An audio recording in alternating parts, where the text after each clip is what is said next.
To the King family, who have sacrificed and inspired so much. To President Clinton, President Carter, Vice President Biden, Jill, fellow Americans. 5 decades ago today, Americans came to this honored place to lay claim to a promise made at our founding. We hold these truths to be self-evident, that all men are created equal, that they are endowed by their Creator with certain unalienable rights, that among these are life, liberty, and the pursuit of happiness. In 1963, almost 200 years after those words were set to paper, a full century after a great war was fought and emancipation proclaimed, that promise, those truths, remained unmet. And so they came by the thousands from every corner of our country. Men and women, young and old, blacks who longed for freedom and whites who could no longer accept freedom for themselves while witnessing the subjugation of others. Across the land, congregations sent them off with food and with prayer. In the middle of the night, entire blocks of Harlem came out to wish them well. With the few dollars they scrimped from their labor, some bought tickets and boarded buses, even if they couldn't always sit where they wanted to sit. Those with less money hitchhiked or walked. They were seamstresses and steel workers, students and teachers, maids and Pullman porters. They shared simple meals and bunked together on floors. And then, on a hot summer day, they assembled here in our nation's capital, under the shadow of the great emancipator, to offer testimony of injustice, to petition their government for redress, and to awaken America's long slumbering conscience.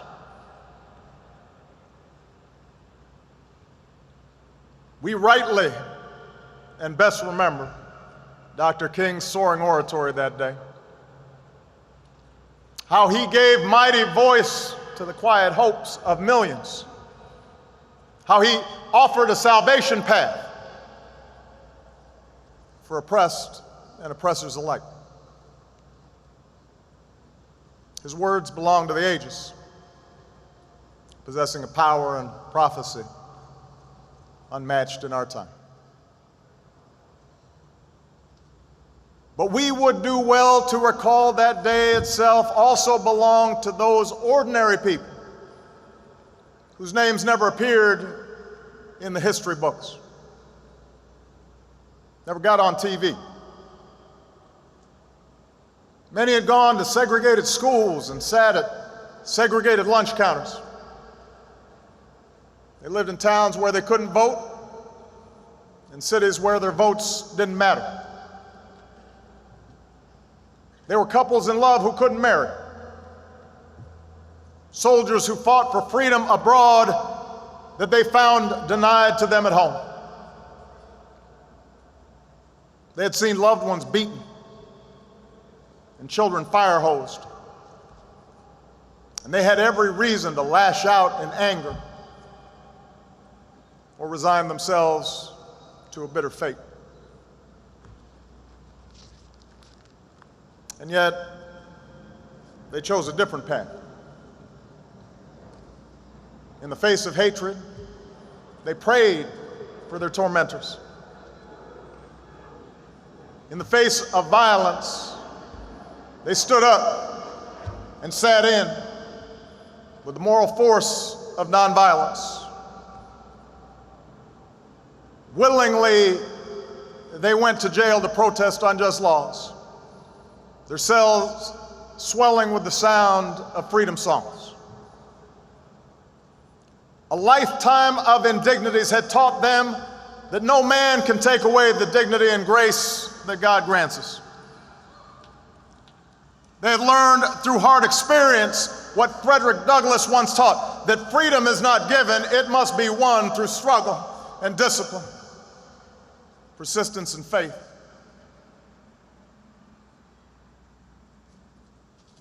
That was the spirit they brought here that day.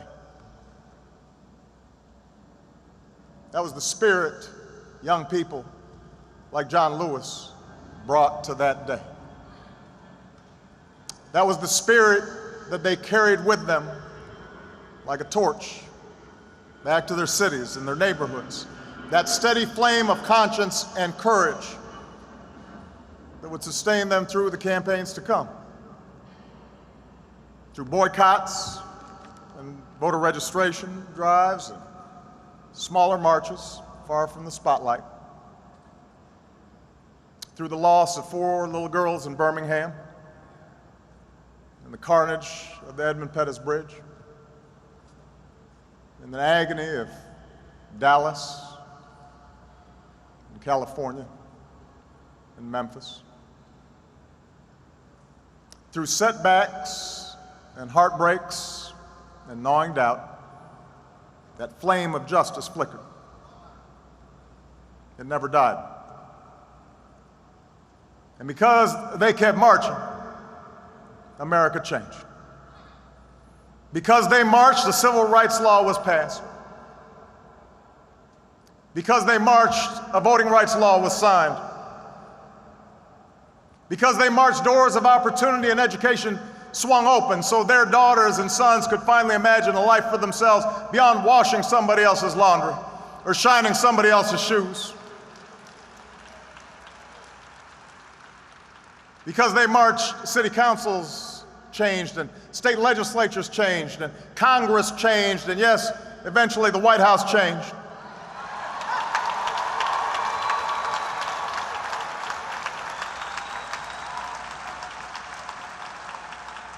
Because they marched, America became more free and more fair, not just for African Americans, but for women and Latinos, Asians and Native Americans, for Catholics, Jews and Muslims, for gays, for Americans with disabilities.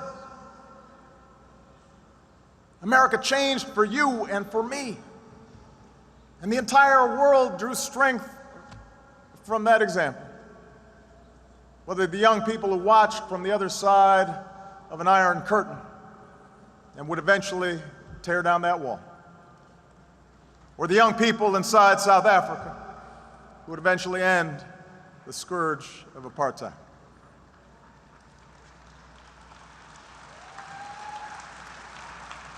Those are the victories they won, with iron wills and hope in their hearts. That is the transformation that they wrought with each step of their well-worn shoes. That's the debt that I and millions of Americans owe those maids, those laborers, those porters, those secretaries, folks who could have run a company maybe if they'd ever had a chance. Those white students who put themselves in harm's way even though they didn't have to. Those Japanese Americans who recalled their own internment, those Jewish Americans who had survived the Holocaust, people who could have given up and given in, but kept on keeping on, knowing that weeping may endure for a night, but joy cometh in the morning.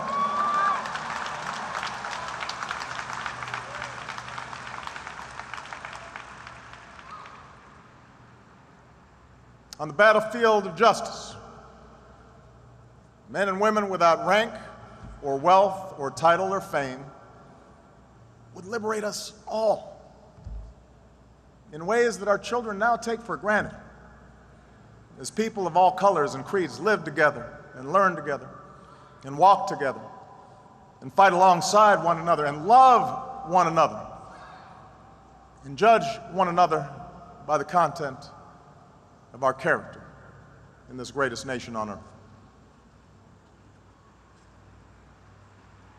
To dismiss the magnitude of this progress, to suggest, as some sometimes do, that little has changed, that dishonors the courage and the sacrifice of those who paid the price to march in those years.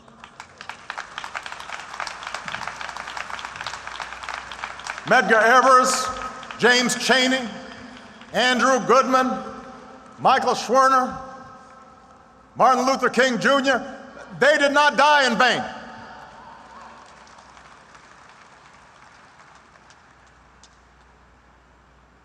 Their victory was great. But we would dishonor those heroes as well, to suggest that the work of this nation is somehow complete. The arc of the moral universe may bend towards justice, but it doesn't bend on its own.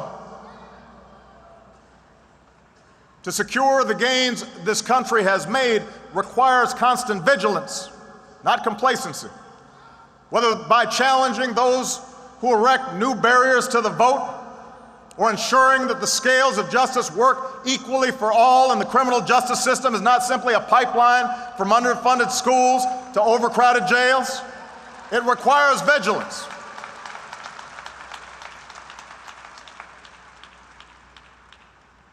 And we'll suffer the occasional setback. But we will win these fights. This country has changed too much. People of goodwill, regardless of party, are too plentiful for those with ill will to change history's currents.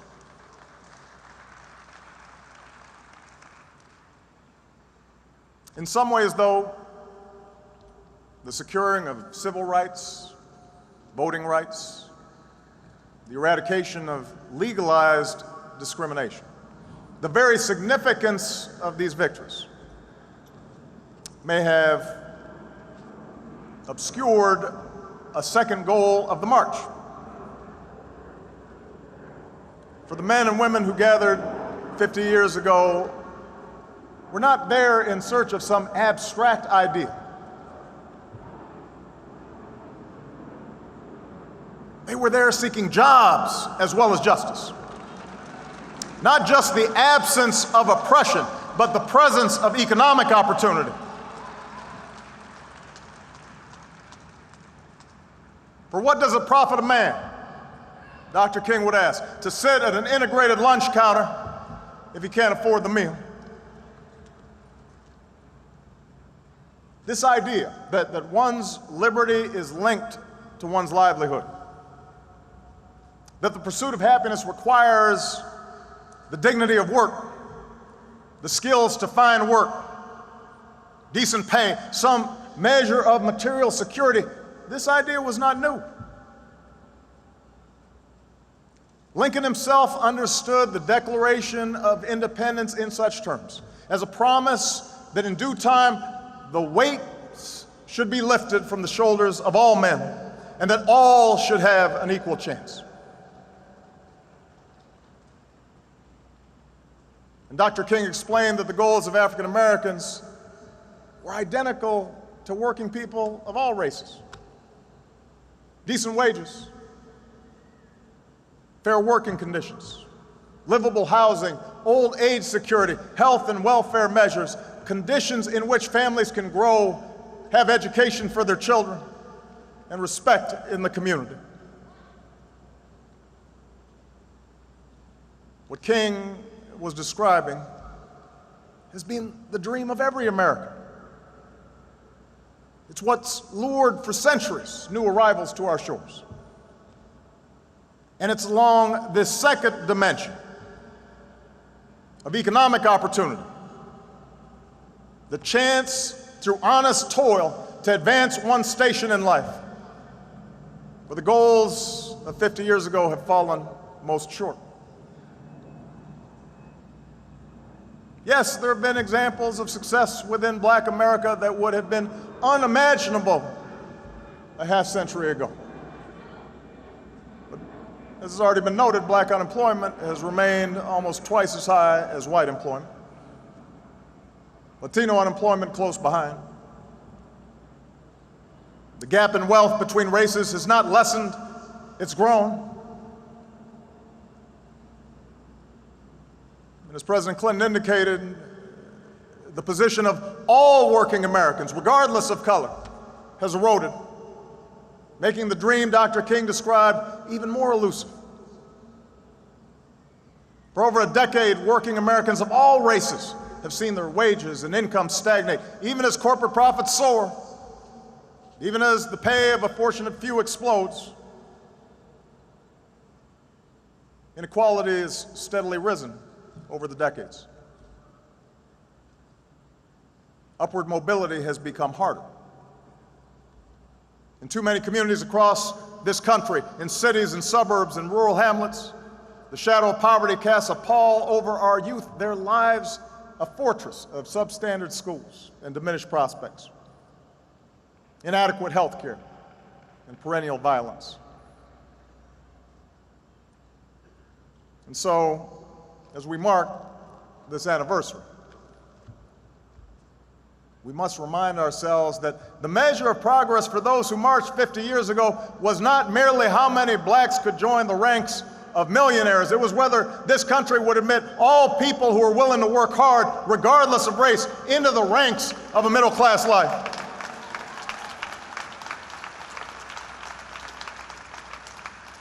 The test was not and never has been whether the doors of opportunity are cracked a bit wider for a few. This is whether our economic system provides a fair shot for the many, for the black custodian and the white steelworker, the immigrant dishwasher, and the Native American veteran. To win that battle, to answer that call, this remains our great unfinished business.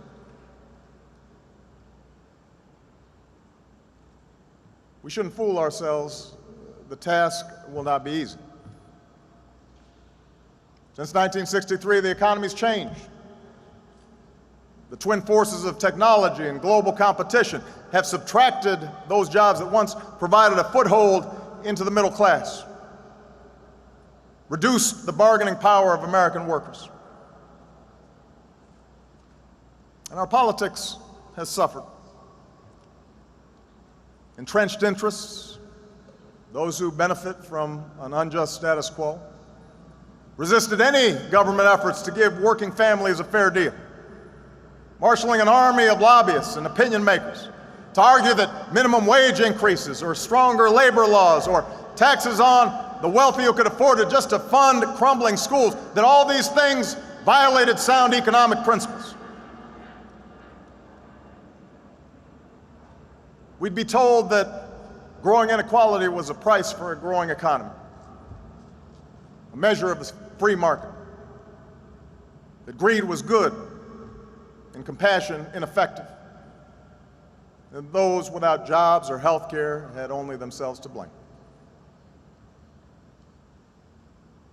And then there were those elected officials who found it useful to practice the old politics of division, doing their best to convince middle-class Americans of a great untruth, that government was somehow itself to blame for their growing economic insecurity, that distant bureaucrats were taking their hard-earned dollars to benefit the welfare cheat or the illegal immigrant.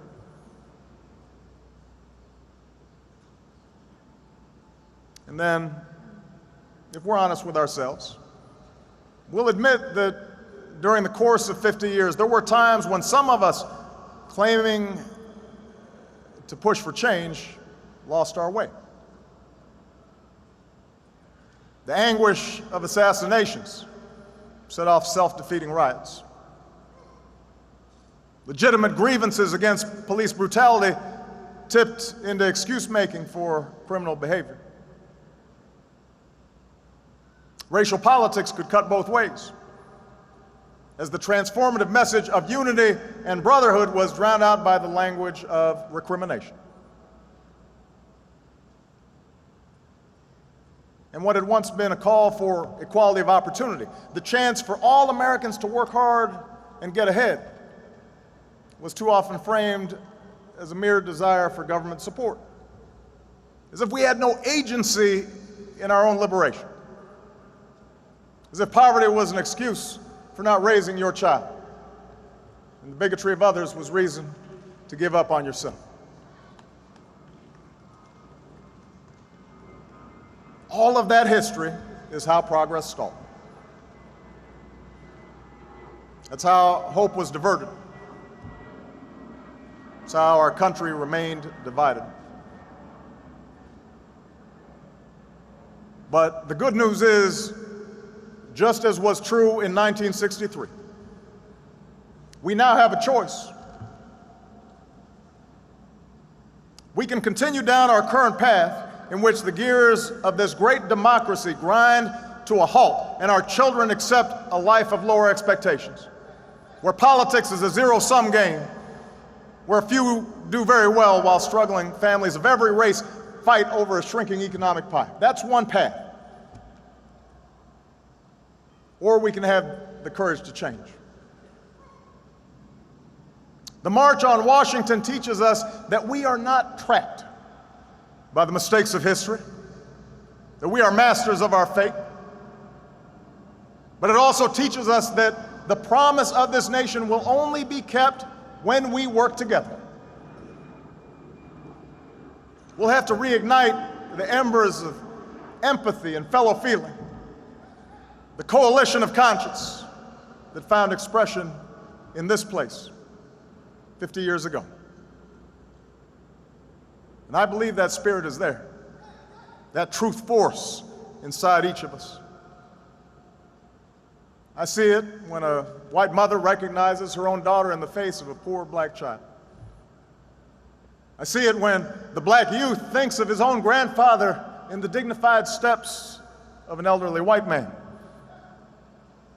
It's there when the native-born recognizing that striving spirit of the new immigrant, when the interracial couple connects the pain of a gay couple who are discriminated against and understands it as their own. That's where courage comes from. When we turn not from each other or on each other, but towards one another, and we find that we do not walk alone. That's where courage comes from. And with that courage, we can stand together for good jobs and just wages. With that courage, we can stand together for the right to health care in the richest nation on earth for every person. With that courage, we can stand together for the right of every child from the corners of Anacostia to the hills of Appalachia to get an education that stirs the mind and captures the spirit and prepares them for the world that awaits them. With that courage, we can feed the hungry and house the homeless and transform bleak wastelands of poverty into fields of commerce and promise. America, I know the road will be long, but I know we can get there. Yes, we will stumble, but I know we'll get back up. That's how a movement happens. That's how history bends. That's how when somebody is faint of heart, somebody else brings them along and says, come on, we're marching. There's a reason why so many who marched that day and in the days to come were young. For the young are unconstrained by habits of fear, unconstrained by the conventions of what is. They dared to dream differently, to imagine something better. And I am convinced that same imagination, the same hunger of purpose, stirs in this generation. We might not face the same dangers of 1963, but the fierce urgency of now remains. We may never duplicate the swelling crowds and dazzling procession of that day so long ago. No one can match King's brilliance, but the same flame that lit the heart of all who are willing to take a first step for justice, I know that flame remains. That tireless teacher who gets to class early and stays late and dips into her own pocket to buy supplies because she believes that every child is her charge, she's marching. That successful businessman who doesn't have to but pays his workers a fair wage and then offers a shot to a man, maybe an ex-con, who's down on his luck, he's marching.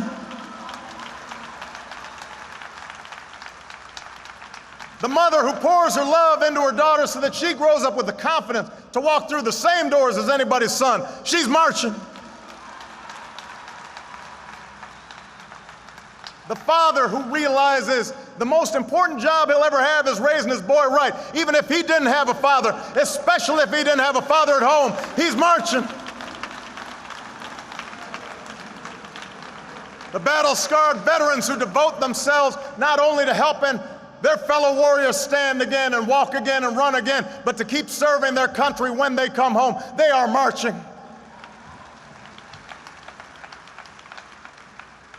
Everyone who realizes what those glorious patriots knew on that day, that change does not come from Washington, but to Washington. The change has always been built on our willingness, we, the people, to take on the mantle of citizenship. You are marching. And that's the lesson of our past. That's the promise of tomorrow. That in the face of impossible odds, people who love their country can change it. And when millions of Americans of every race and every region, every faith and every station can join together in a spirit of brotherhood, then those mountains will be made low, and those rough places will be made plain, and those crooked places, they straighten out towards grace, and we will vindicate the faith of those who sacrifice so much and live up to the true meaning of our creed as one nation under God, indivisible, with liberty and justice for all.